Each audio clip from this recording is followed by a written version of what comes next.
Thank you. Good morning. I was there listening to the wonderful speakers.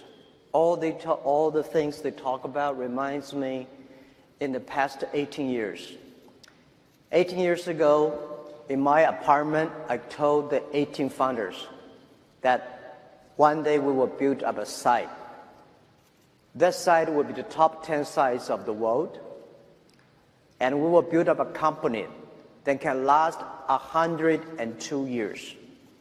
And people say, why 102 years? Because our company was born in 1999. Last year, we had 1 year. This century, we finished 100 years, and next century, we have a 1 year. 102 means cross 3 centuries. When every goal you give to your team should be very accurate. If you say, this company is going to last 100 years, so nobody take it seriously, because every company say, we want to last 100 years.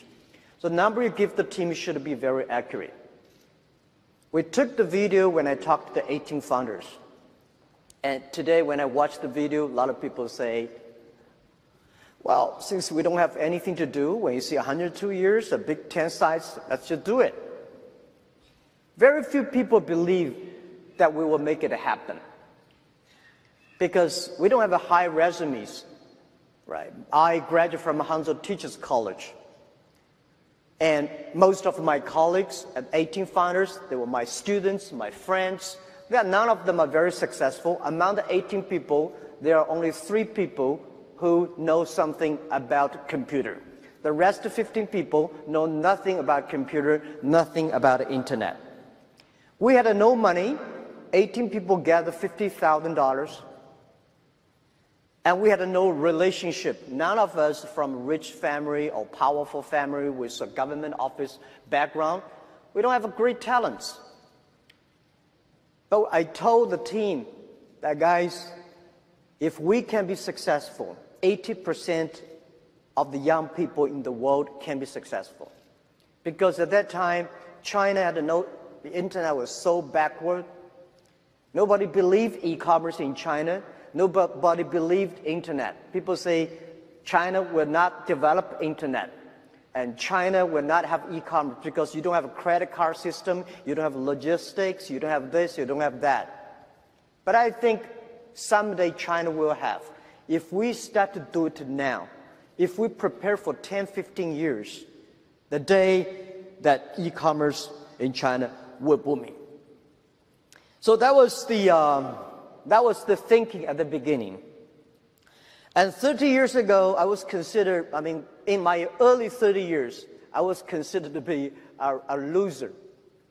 I remember that, I applied university for 3 times, all failed.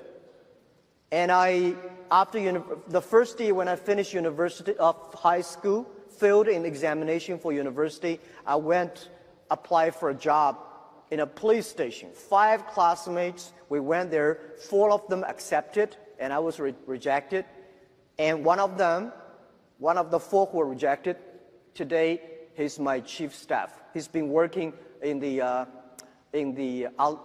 police for 20 years. He's an excellent policeman, but when we talk about this, he always say, well, the day when we apply for being a policeman, you were rejected.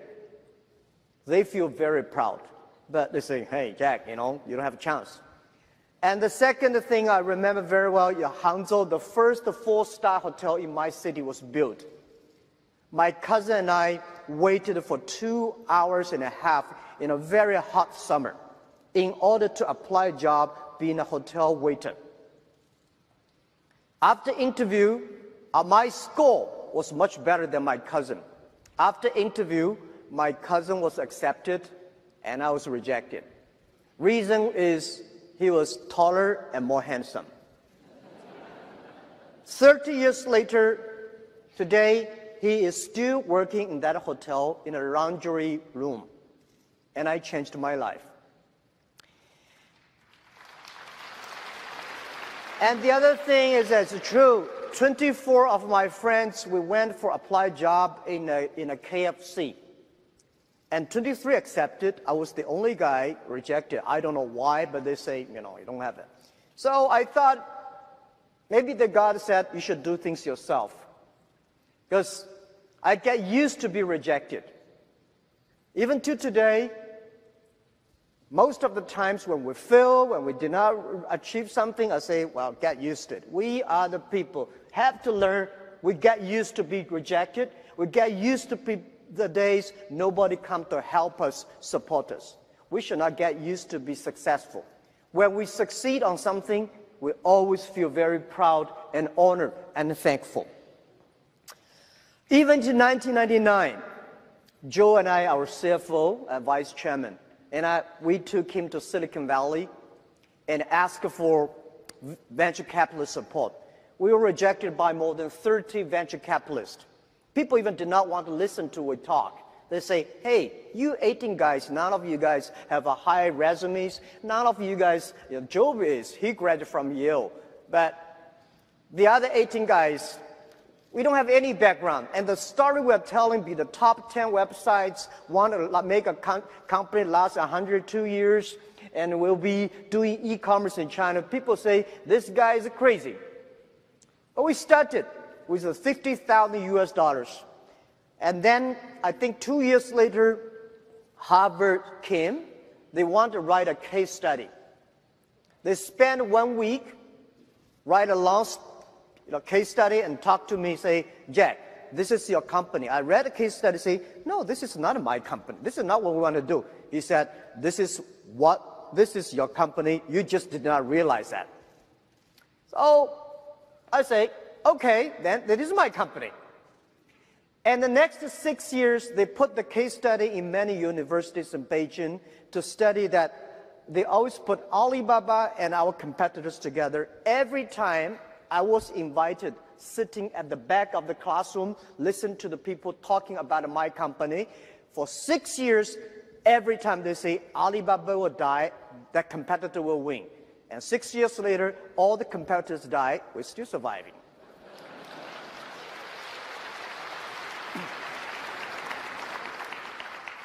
The reason we do that, not because we're expert of internet, not because we are smarter. We are not smart people. But we are very optimistic. We believe in the future. We believe in internet.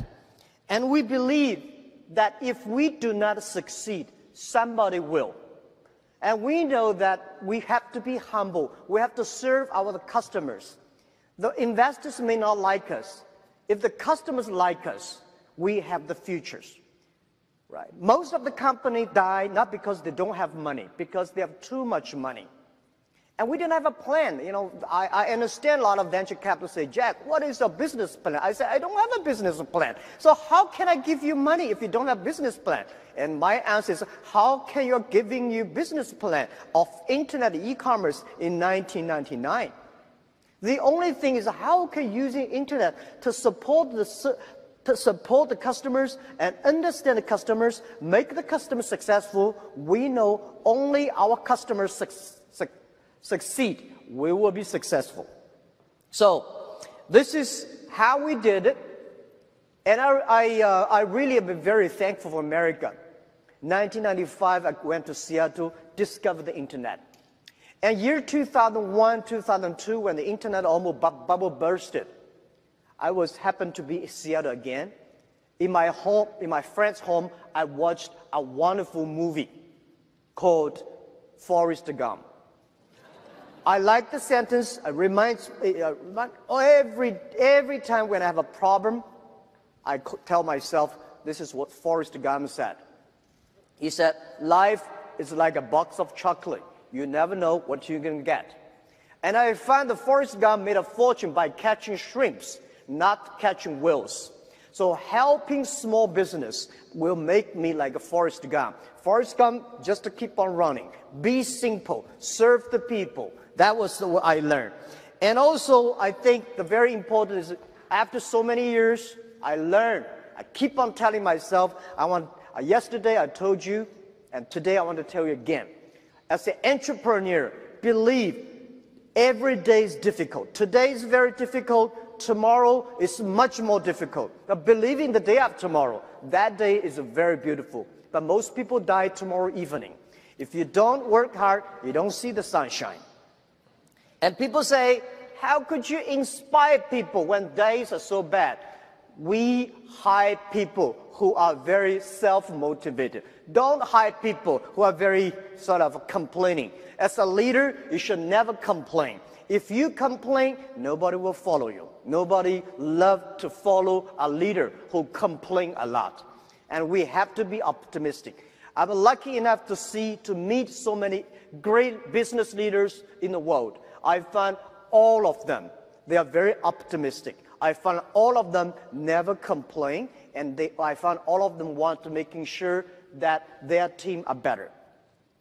18 years later, now from 18 founders, now we got more than 50,000 people. And from my apartment, we got a lot of campers today, and we have achieved over 550 billion US dollars GMV sales last year. And we also have more than 500 million users using our services in China alone.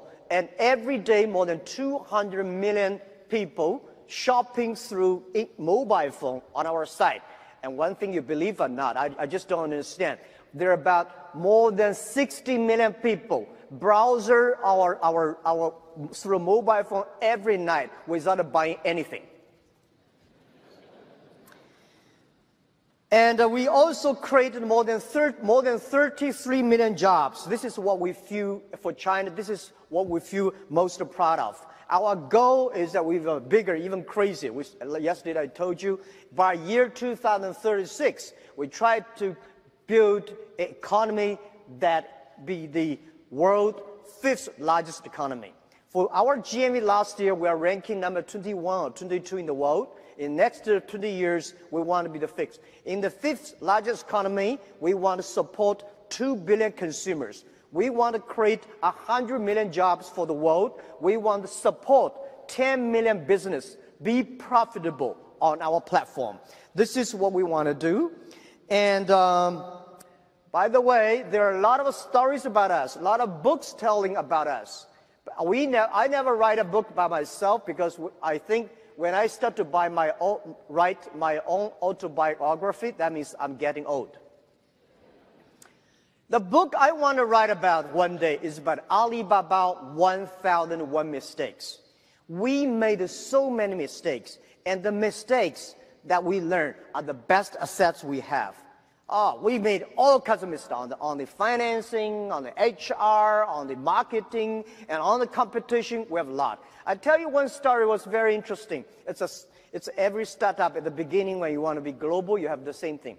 When we started Alibaba B2B, we are helping small business to selling things across the board. So we think, which country has the best technology on the internet? We say USA. And if we are helping international trade, you need English. Which country has a very good English? USA. And which country has most of the import-export business? USA. So we say, that means we should put Alibaba headquarters, or at least a big office in America. So we decided to build up a huge office in San Francisco. When we arrived in San Francisco, we found something wrong, because it is so difficult to hire people who know trade in the Silicon Valley, San Francisco. So we started hire people from Miami, from New York, all arriving into San Francisco. After 1 month or 2 months, we realized something wrong when we have like 30 people in our Silicon Valley office. Because those people, they know trade, but they don't know anything about the internet. Those people who know about the internet, they do not know anything about the trade. And the other thing frustrated us is that it was a beautiful story at that time, because they say China in the daytime, USA in the evening. USA in the daytime, China in the evening. So people work here in the daytime, send email there, so next day they can continue to work. It's a beautiful story, but did not work out. I later we find out that those people who know trade do not necessarily have to know English, or at least their English terrible. That's fine. People understand what you're talking about. We do not need English experts to do import-export. So we know something wrong, we say, we have to shut down the office. And I told the team, the 30 people, say, we're going to have shut down. You want to get cash, or you want to get Alibaba share? If you want to get a cash, $3,000, like $2,000 or $3,000 each person. If you want to get a share, 1 cent, 2 cents per share. You get the options. Everybody say, give me cash, no shares. They all went home happily with $3,000. So we have a lot of mistakes we made, and a lot of colleagues also made mistakes. We survived.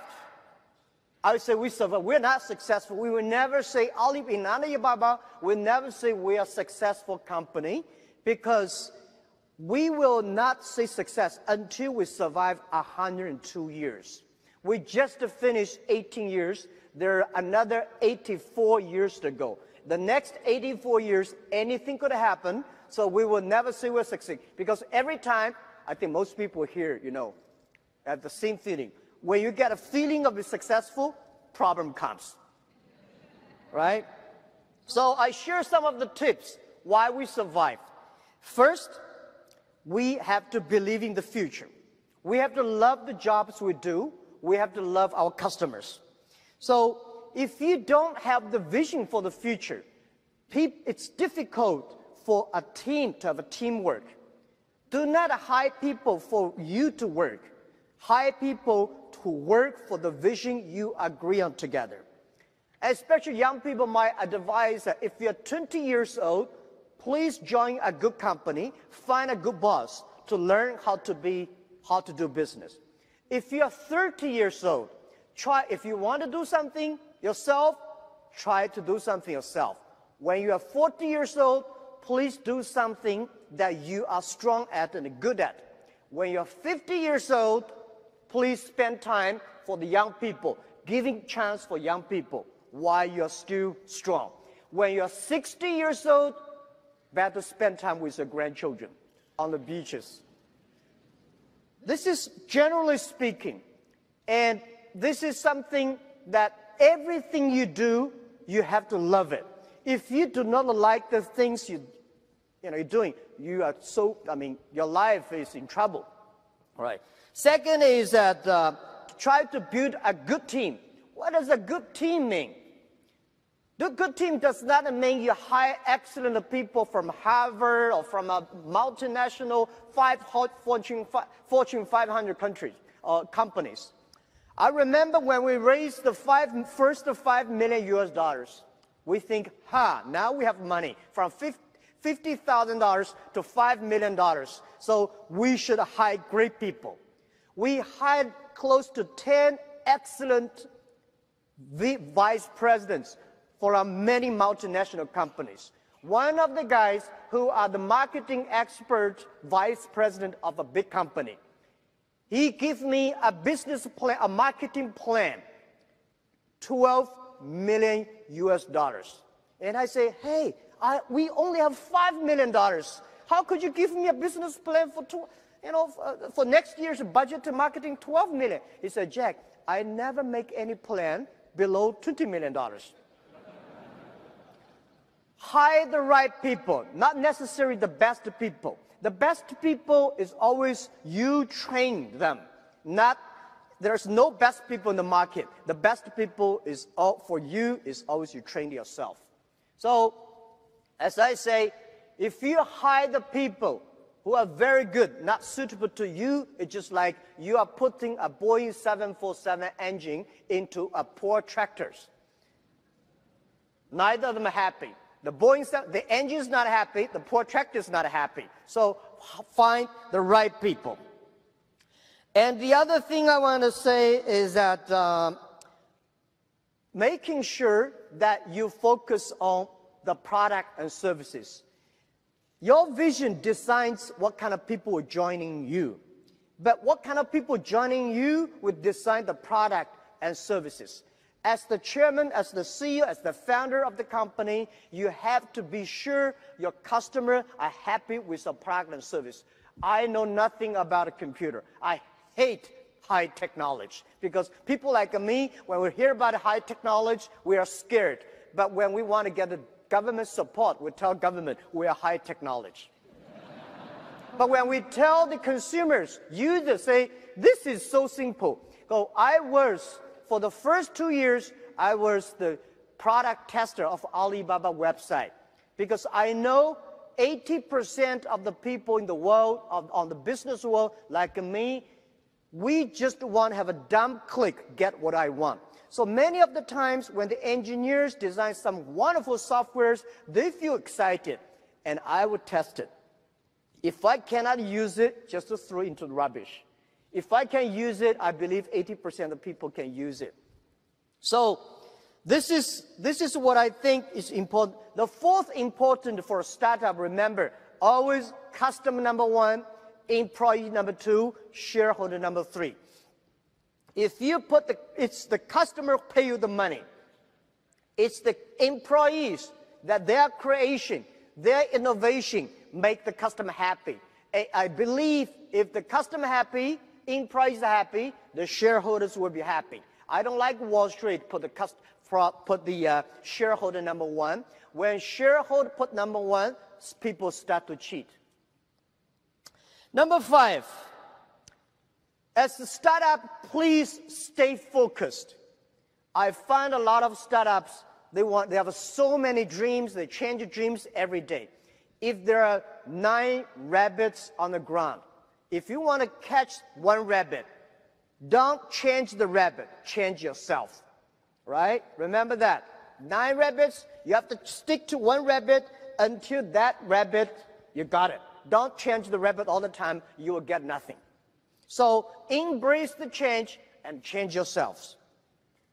Well, the next thing I want to share with you, I want to tell you about the world has changed. The world is changing very, very fast. Don't complain about the change because you complain, it changes. You don't complain, it changes. And when I was young, I don't like a Bill Gates. I don't like a Microsoft. I don't like Oracle because I think these guys taking all of my jobs, taking all of my opportunities. When you are tiny, young, you want to compare yourself to Bill Gates, Larry Ellison, you will be very disappointed. It's better for you to compare to your neighbors. How can you learn from them? Why barber? Yeah, I went to Detroit. Past 2 days, I found a lot of barber shops here. I don't know why. When you have opened a barber shop, you have to check why Mr. Wong's shop better than Tom's. There must be things inside. You have to learn. Where is the opportunity? Opportunity always exists in the place where people complain. If you can solve the complaining problems, that is the best opportunity. The world has changed. I say we are in a very, very critical period of technology revolution. Every technology revolution, the first 50 years are critical. The first technology revolution, the first 50 years are very important. About the first 50 years, the first 20 years are the technology. Next 30 years about application of the technology. So in the first technology revolution, if you are the first company using the steam machines, you'll be successful. The second technology revolution, if you're the company using electricity sooner, faster, and quicker, then you will be successful. This technology revolution, if you are the company, embrace the change, see the future, change yourself, you might have a better chance. So, why I say the world is dangerous? I say the first technology caused World War I. Second technology revolution caused World War II. Now we are entering the third technology revolution. It's going to be tough if we do not fight against the same enemy, poverty, disease, environment. The human being is going to be big trouble. So we have to be sure, we have to understand the future. And the other thing is that I want to say, people don't like globalization. I am a strong believer of globalization. I'm a strong believer of free trade. The past 20 years, globalization was designed for big companies. In 200 years ago, globalization was controlled by few emperors and kings. In the past 20 years, globalization was controlled and manipulated by 60,000 big companies. Young people had no chance. Small business had no chance. Women had no chance. Developing countries had no chance. So, but even that, past 20 years, the world economy grew very fast because of globalization. What if we can support 6 million, 16 million small business? They can go global. They can buy and sell. That thing will change very, very fast. So I think when the things is changing so fast, everybody here, all the young people have to think about this. What does this change mean to me, to my kids? What should I change myself to meet the changes? What kind of things I should do about it? So I recommend to many government officers, and I also would love to share this idea with many entrepreneurs here. Remember, pay special attention to next 30 years. In the past 20 years, we have a Google, we have Amazon, we have a Facebook, we have Alibaba, we have all the Uber, all the companies. But the next 30 years are not those pure internet companies will win. Next 30 years are those companies who can make use of the internet. Using internet well, those companies will win. So please pay special attention to the next 30 years. Please pay special attention to those people who are below 30 years old. Today, there are about 1.7 billion people in the world using internet. And most of those people are below 30 years. Those people who are below 30 years old, they are the internet generation. They are the generation going to change the future. Please pay attention, special attention to those companies who have less than 30 employees, because small companies will be the future, and small companies will be the companies of 21st century. I'm a strong believer of that, because in the past 100 years, industry period, everything is about amount, size, standardizations. Next 30 years, the world is shifting from standardization to personalizations.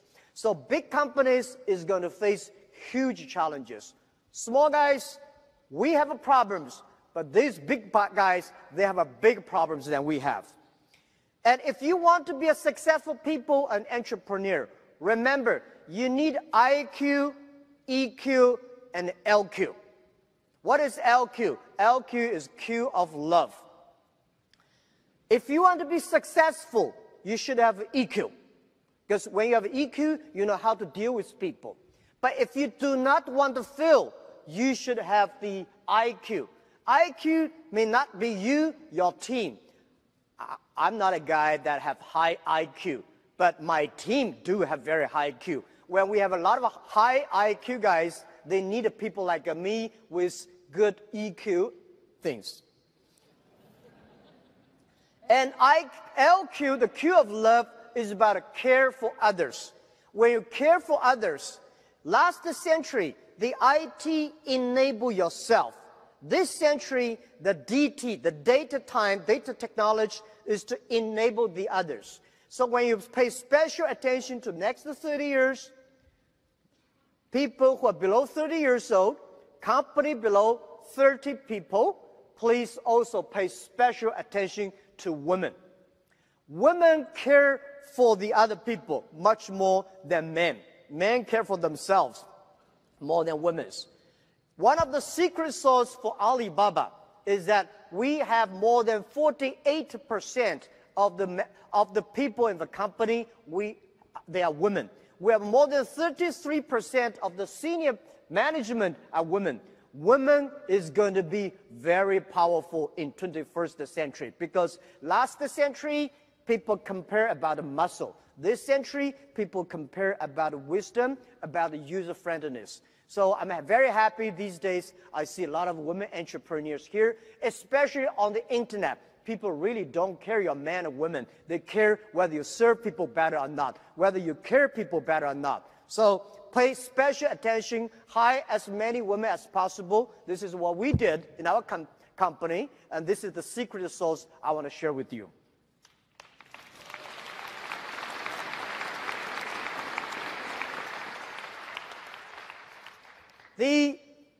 The other thing I want to say, please rediscover China. Before I talk about China, I want to show you a short video, just a few seconds, to see how China changed in past 30 years.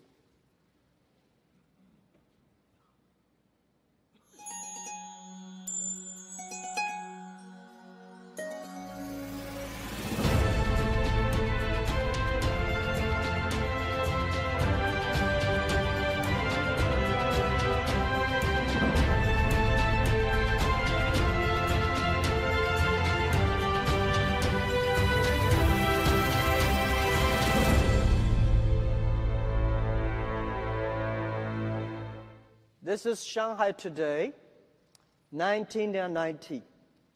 Less than 30 years ago, Shanghai was nothing, just a piece of, a farmland. But within 30 years, China made city like Shanghai like this. We have a lot of cities like that developing the past 30 years, grow so tremendously. When we came here, people prepared some videos. I asked a lot of Americans, what do you think about China? Think, panda, bicycles, Great Walls, Tai Chi. I say, know these things. China has changed. We, from nobody, today become the second largest economy of the world. Thanks to the globalization, thanks to America, thanks to Europe, thanks to the people's hard working and partnership. 1972, when Nixon and Mao Zedong signed an agreement, opened the chapter of a political partnership between China and the USA, China did grow very fast. People like me, I was born in Hangzhou, the city where Nixon visited in 1972. I was like 8 years old. Because of that, Hangzhou became an open city. Because of that, we have a lot of American tourists that come to Hangzhou. I start to learn English, giving free tour to those American visitors. And I learned to think different, because everything I learned from the books are so different from the things I heard from the American visitors. I know there's a world that is totally different than the other side of the world. In the past 30 years, China embraced the change. In the past 30 years, China take the decision to open and to reform. In the past 30 years, China opened globalization, which today, I think globalization was the name created by Americans. But today, the Americans don't like the globalization. We start to like it. And China also embrace the internet. If America was a country on wheels, China today is a country on the internet or on the mobile phones. And China started to learn from America in the past 30 years. We learn from America, we learn from Europe, we learn from America with great appreciation. People like me, I never got a one-day train in America, but I believe I know much about American than most of the Chinese, maybe more than some of the Americans. I respect the culture. We learn today in China, in Beijing, Shanghai, or Guangzhou, big cities, when you pick up 100 young people, you will find 80 of them can speak at least 50 English words. If you go to Washington, New York, San Francisco, if you pick up 100 young people in America, how many of them can speak more than 10 Chinese words, except from 谢谢? When you learn, when you embrace the change, you have the chance. People start to complain about globalization. I think globalization, nobody can stop it. It will continue to do. The only thing is that how you can change yourself to embrace it. And our China manufacturer is going good. It's doing pretty good in the past 30 years because the Chinese manufacturer study American consumers. They try to making sure the American, European, the global consumers love their products. China has changed. But I think America is a great country.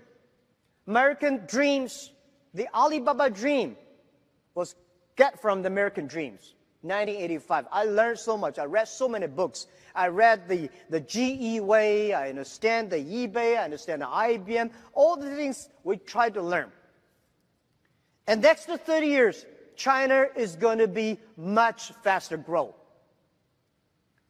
Past the 30 years, American economy was the engine of the global economy. I believe the next 30 years, America still will be the leading engine of the global economy.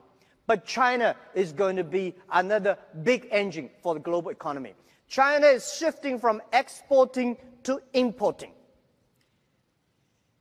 We have 1.4 billion people. We have more than 300 million middle class. You know how many people Chinese people traveling around the world every year? Last year, nearly 150 million Chinese people traveling outside China. 150 million people. This is a moving nation around the world. And in next 10, 15 years, China is going to have 500 to 600 million middle class. The demanding for high quality products, high service products is huge. And I would say that think about what does that mean? Well, before how many cities in America has more than 1 million population? You know any idea? 10. How many cities in China has more than 1 million population? 102. 1 million population in China is like a village, but in America it's a big city. My city has only 8.6 million people. It's ranking nothing in China. But the demanding population, middle class, means so much. Imagine the Chinese government announced that in next 5 years, they are going to import $8 trillion US. What does $8 trillion US mean?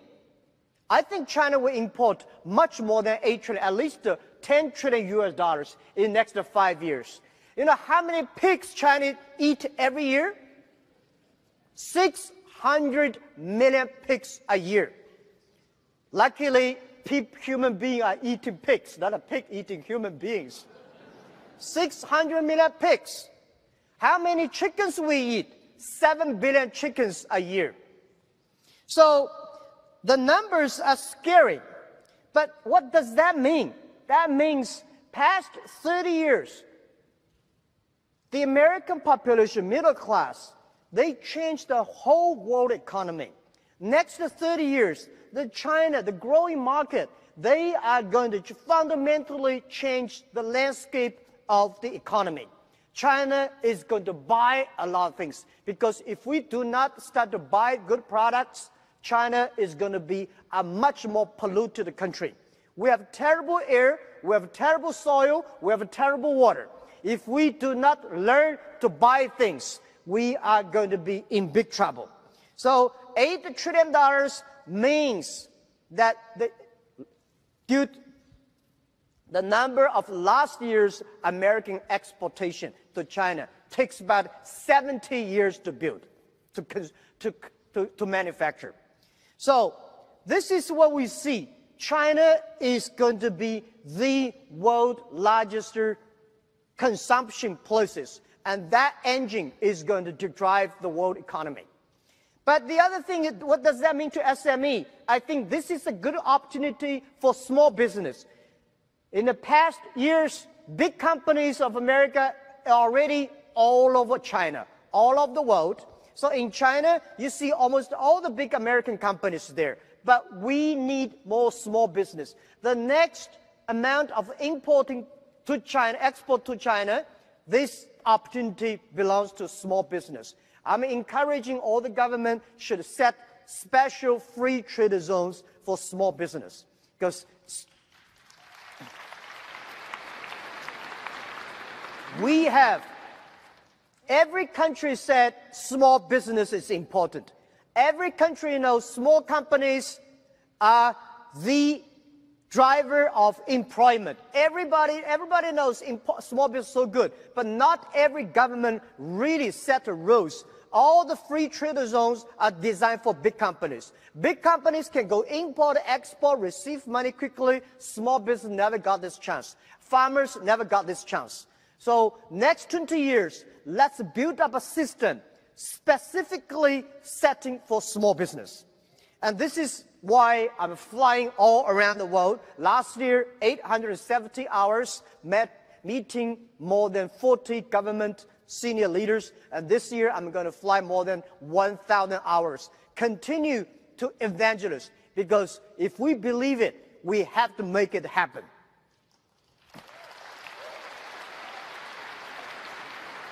So, please view China as an opportunity.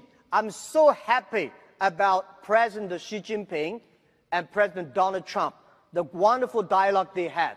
Because the two markets, if they connected, 30 years ago, American did help China a lot. Next 30 years, China market need a lot of American small products, a lot of products, and made in America. The products, the quality, the service. You guys here, I visited the booth. Beautiful products. We Chinese consumers are crazy about that. We need that. So, how can you do business with China? First, doing business is never easy. Don't tell me today doing business is more difficult. Never be easy. But today, you should, in the past 20 years, doing business for import-export, you go to the trade shows. Now, you have to move in online. As I said, China has become a country on the internet, on the mobile phones. And our sales last year is 11% of the total China retail online and offline combined together. And I tell you that November 11, that is the singlest day we created for the world, for the consumers. Last year, one day alone, we sold $17.8 billion US. And a few days ago, June 18th, we sold 2 million lipsticks with less than 10 minutes. So everything goes on so quick and fast.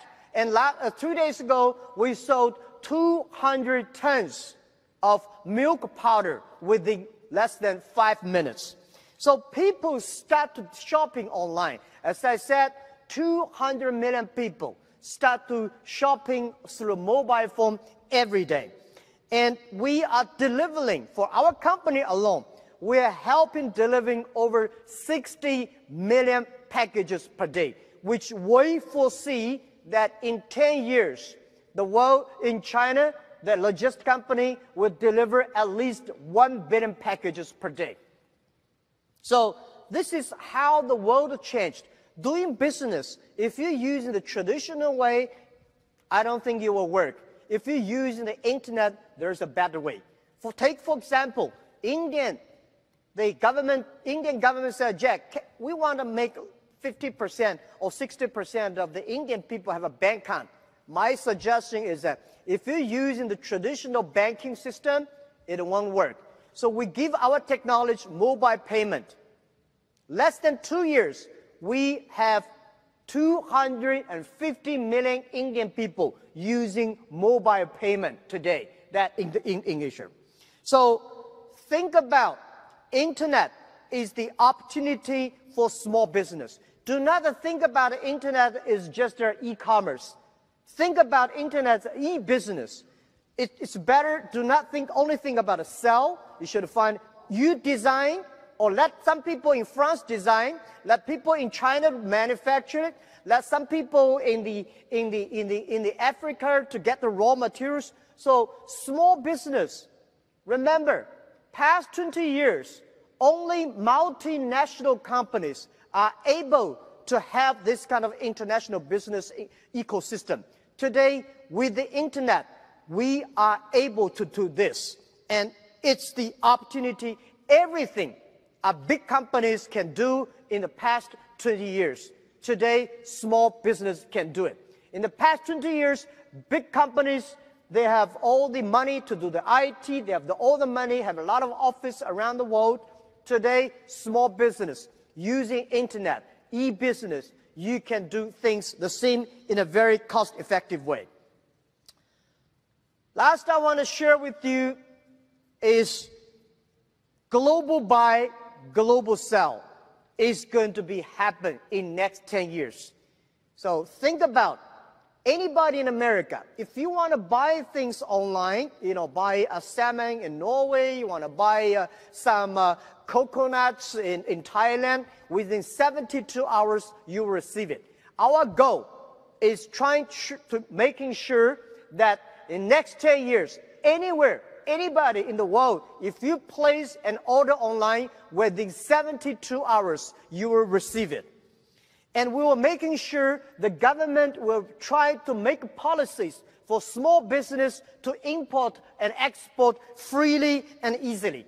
People may not believe it. I tell you, 3 years ago, the Prime Minister of Canada, he came to our office and said, "Hey, Alibaba, can you help us selling some Canadian seafood?"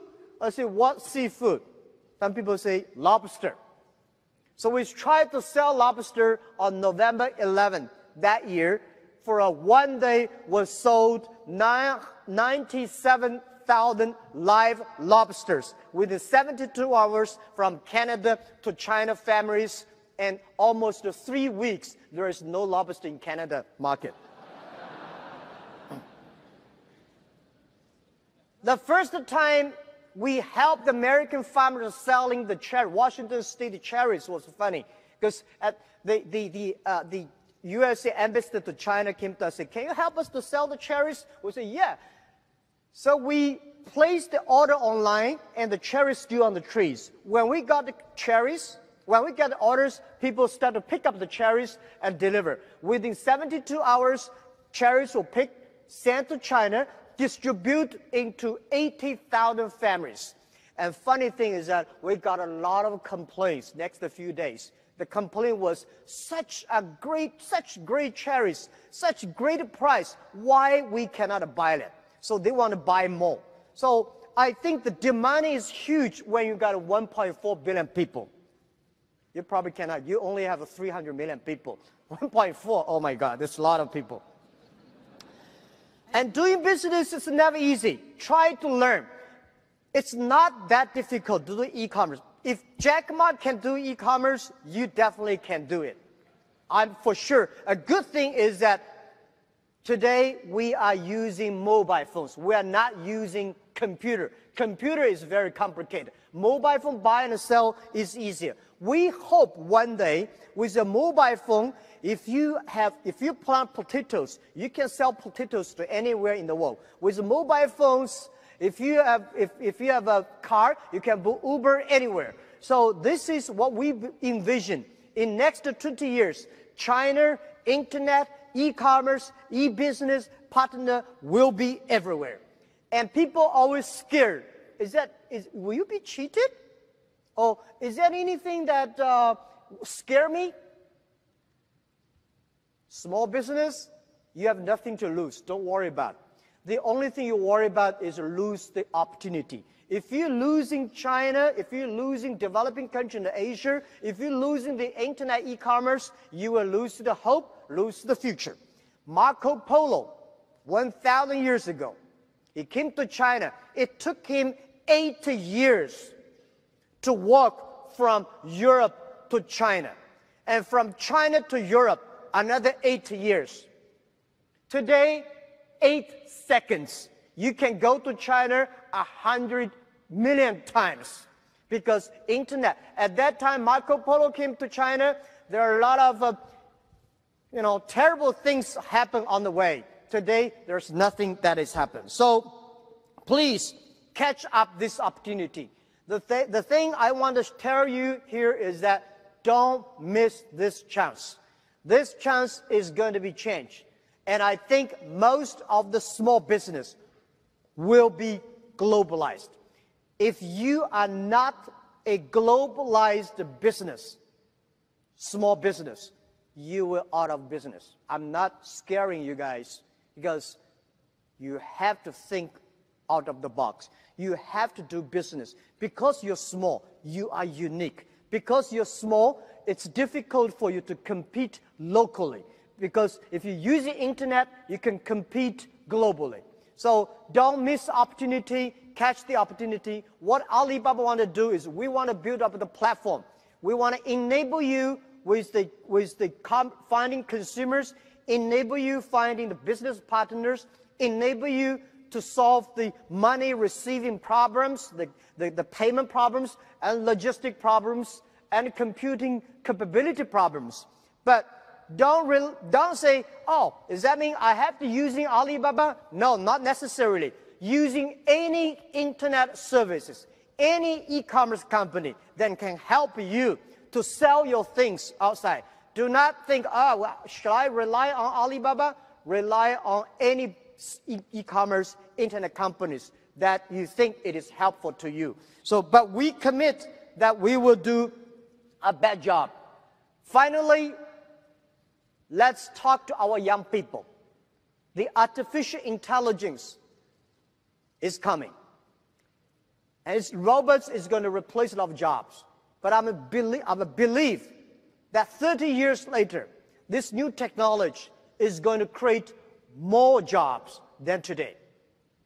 Every technology revolution comes, they kill jobs. And then 30 years later, those people who understand technology, who change themselves, they start to make more jobs. So pay attention to the kids' education. Machine is going to be smarter, but human beings are always wiser. So try to teach your kids to be more creative, to be more innovative, because only those people who are creative, innovative, then they can survive.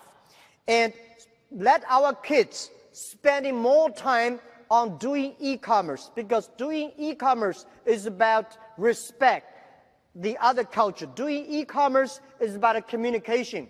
Spending more time on doing business online rather than only on chat box and on emails. By the way, I have one thing I noticed. It is so difficult to convincing successful people. One of the reasons why Alibaba succeed, because 10 years ago, we focus on those young people who are 18 years old, 20 years old, because they are not successful. If we help them, spending time with them for 10 years, they will be successful. But those people who are very successful, they will give you 100 reasons why we should not take this of new innovations. So spending time on the future and making sure that generation, I noticed that many American senior people, they spend a lot of time on sending, receive emails. Young people using the WeChat and chat on the mobile phones. This is the generation change. So the generation change is going to be scary. Let's make it up. And also, please use the internet. Please do business with China. Please learn and find the people who are smart than you are. Thank you very, very much.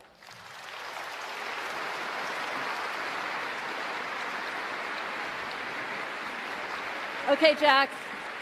I know I'm not Charlie Rose, but I want to ask you a couple quick questions, if that's okay. You're not done yet. You've got thousands of business owners in this audience, thousands of entrepreneurs. What do you want them to take away from this experience? Yeah, don't miss the opportunity. I think the next 30 years is the opportunity for people like us. The big companies, they have to looking for a way to survive. But we have to look a way to expand our business, to finding more partners. And I think China is the best opportunity. Internet is the best opportunity. Don't miss it. This is what I want to say. Just try to learn. Just like when I open the internet, my friend in Seattle say, Jack, just to type in the word, it's not a bomb. So go do business. And I'm dying to know what's next for Jack Ma. I will go back to teach. At Harvard? They will be begging, I'm sure. I think that I will go back to teach in the entrepreneur schools, share with them the 1,001 mistakes, and I also would love to spend more time on the things I like, the environment protection, all these things. Because I don't think next 5 years I'll be strong, or 10 years I'll be strong enough to operate, to govern such a big economy. We should leave in more opportunities for young people. And I think the world belongs to the young people. The world belongs to those people below 30 years old, the company who are below 30 employees. So I want to do the things that I'm good at, that is being a teacher. Well, we're glad that you didn't make it into the police department or KFC. And we thank you so much for sharing your wisdom and giving us an opportunity to learn about how to do business in China. Thank you so much, Jack Ma, for this event. Thank you very much. Thank you.